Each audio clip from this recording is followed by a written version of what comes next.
Hello guys, कैसे हैं आप सब। और मैं हूं विवेक। मैं लेके आ गया हूं आप सबका अपना मस्त रंगीज। आज फिर से डेबी नहीं है, क्योंकि जो है डेबी का कुछ इंपॉर्टेंट वर्क है, तो उसे जाना पड़ा। और मैं आ गया हूं आप लोगों के सामने लेकर आपका अपना चैनल मस्त रंगीज। आज जिसकी स्टोरी हम बताने वाले हैं उसका नाम है सिया कोठारी, जिनकी स्टोरीज पहले भी आ चुकी है। काफी इंटरेस्टिंग स्टोरीज हमें भेजती हैं वो, और हमें मजा भी आता है उनकी स्टोरी नरेट करने में। तो गाइज, आज हम स्टोरी के बारे में बात करने वाले हैं, लेकिन उससे पहले मैं चाहता हूं कि जैसे सिया ने अपनी स्टोरी शेयर की है, आप लोग वैसे ही अपनी स्टोरी हमारे साथ शेयर कर सकते हैं। वो स्टोरी आपके फैमिली में किसी की भी हो सकती है, आपके पड़ोसी की हो सकती है, आपके फ्रेंड की हो सकती है, या कोई भी आपका अपना हो जिसकी स्टोरी आप हमें नरेट करना चाहते हैं। वो आप हमें इंस्टाग्राम पे मैसेज कर सकते हैं। हमारी मेल आईडी आपके पास है, आप हमें मेल भी कर सकते हैं अपनी स्टोरी। इसके अलावा भी हमें मॉम की रसोई के लिए भी आप रेसिपीज भेज सकते हैं। वो नॉनवेज हो सकता है, वो वेज हो सकता है, या आपका कोई भी टेस्टी खाना जो आपको बहुत पसंद है वो भी हो सकता है। सिर्फ हमारे साथ आप शेयर कीजिए, हम अपने ब्लॉग पे, अपने चैनल मस्त रंगीज पर दिखाएंगे। अब बढ़ते हैं गाइज स्टोरी की तरफ। ये स्टोरी है सिया कोठारी की, और ये इंसिडेंट जो हुआ था वो सिया कोठारी की बहन रूजा, उनके साथ हुआ था। वो एक कंपनी में जॉब कर रही थी। उनकी 3 महीने के लिए जो जॉब थी, हेड ब्रांच जो था उनका इजिप्ट में, वहां उनको ट्रांसफर कर दिया गया सिर्फ 3 महीने के लिए।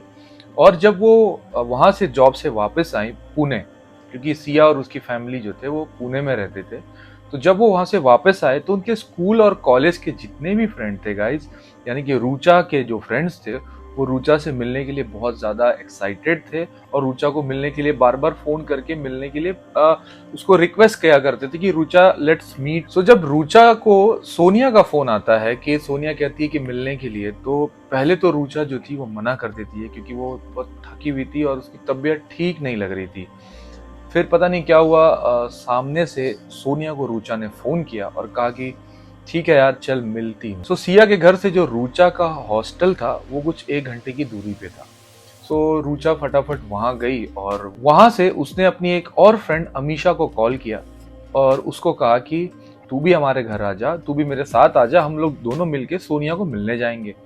अमीशा जब आई तो ये लोग साथ में निकले, और करीब 6:30 बजे के आसपास ये लोग सोनिया के घर पे पहुंच चुके। ये लोग सब सोनिया के घर पे पहुंच गए, और उसके जितने भी फ्रेंड थे सब बहुत खुश थे मिलकर। सब मतलब कॉन्ग्रेट्स कुछ बोल रहे थे, कोई बधाई दे रहा था कि तू भाई बाहर जाके आई है, और मतलब वगैरह वगैरह बातें होती हैं। कुछ लोग पिक्चर देख रहे थे, कुछ लोग। पूरा पार्टी का माहौल था और सब लोग बहुत खुश थे। जहाँ रूचा जिस सोफे पे बैठी थी उसके ठीक सामने सोनिया के मॉम डैड का एक कमरा था। रूचा जिस सोफे पे बैठी थी, उसके और 4-5 दोस्त थे, वो लोग जहाँ बैठे थे उसके ठीक एक अपोजिट सामने की तरफ सोनिया के मॉम डैड का एक कमरा था। तो पता नहीं क्या हुआ, रूचा अचानक से खड़ी होती है और कमरे की तरफ जाना स्टार्ट कर देती है।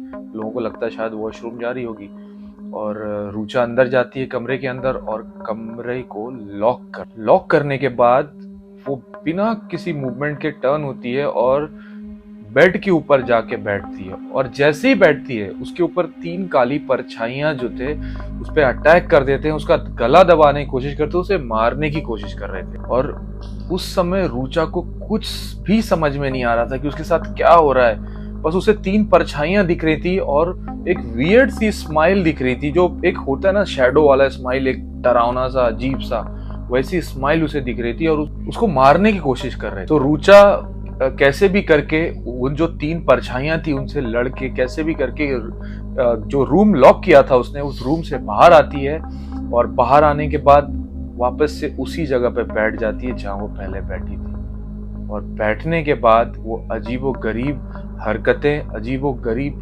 नजरें, मतलब वो जो रूचा पहले थी वो पहले वाली रूचा नहीं थी। वो बिल्कुल बिल्कुल भी चेंज हो गई थी गाइस। वो अपने नाखून गा रही थी, अपने बाल नोच रही थी, अपने फेस को अजीब से अजीब बना रही थी, मतलब वो बिल्कुल भी नॉर्मल थी ही नहीं। तो उसकी जो फ्रेंड थी सोनिया, वो उसी सुबह हनुमान मंदिर गई थी, जहां से उसने कुछ हनुमान जी के प्रसाद और सिंदूर लिए थे।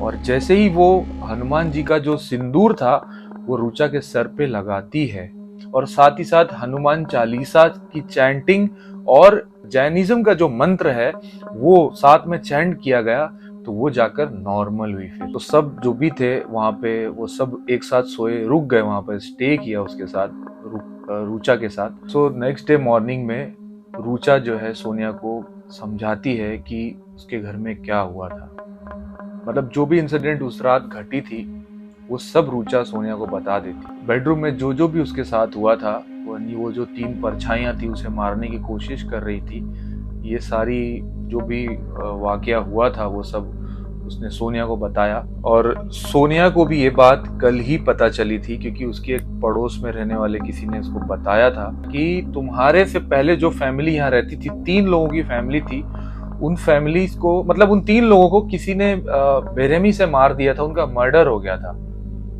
और इसीलिए सोनिया सुबह सुबह मंदिर गई थी, वो जो हनुमान जी का जो भी उनका पूजा पाठ और सिंदूर था, और साथ में हनुमान जी का जो लाल धागा होता है वो भी वो अपने साथ रखती थी, ताकि कभी इनसे एनकाउंटर ना हो जाए, कभी ये जो 3 चीजें हैं इनसे कभी इनकी मुलाकात ना हो जाए या कुछ घटना ना हो जाए, क्योंकि वो जो स्पिरिट्स हैं अभी भी उसी घर में रहते हैं। सो सोनिया ने ये भी बताया था कि जल्द से जल्द वो ये घर चेंज करना चाहती है, क्योंकि वो घर ढूंढ रही थी, उसे जैसे ही पता चला था उसने डिसाइड कर लिया था कि अब और नहीं रहना। ये थी सिया कोठारी की स्टोरी। गाइस, स्टोरी कैसी लगे कमेंट बॉक्स में जरूर बताना, और साथ में हमारे जो भी सब्सक्राइबर्स हैं वो शेयर करें, जो भी ये वीडियोस देख रहे हैं स्टोरी कैसी लगी वो प्लीज कमेंट करें, और आपके पास सिमिलर ऐसी कोई स्टोरी हो या इससे कुछ मिलती जुलती या जैसी भी स्टोरीज हो आप हमारे साथ शेयर कर सकते हैं। और मॉम की रसोई के लिए रेसिपीज भी भेजें गाइस, वो वेज हो सकता है, नॉन वेज हो सकता है। तो अगर हमारे चैनल पे आप पहली बार आए हैं तो सब्सक्राइब करना ना भूले और बेल बटन दबाना ना भूले। सो आज के लिए इतना ही, मिलते हैं अगले व्लॉग पे, तब तक के लिए आप ध्यान रखिए, खुश रहिए, बाय बाय।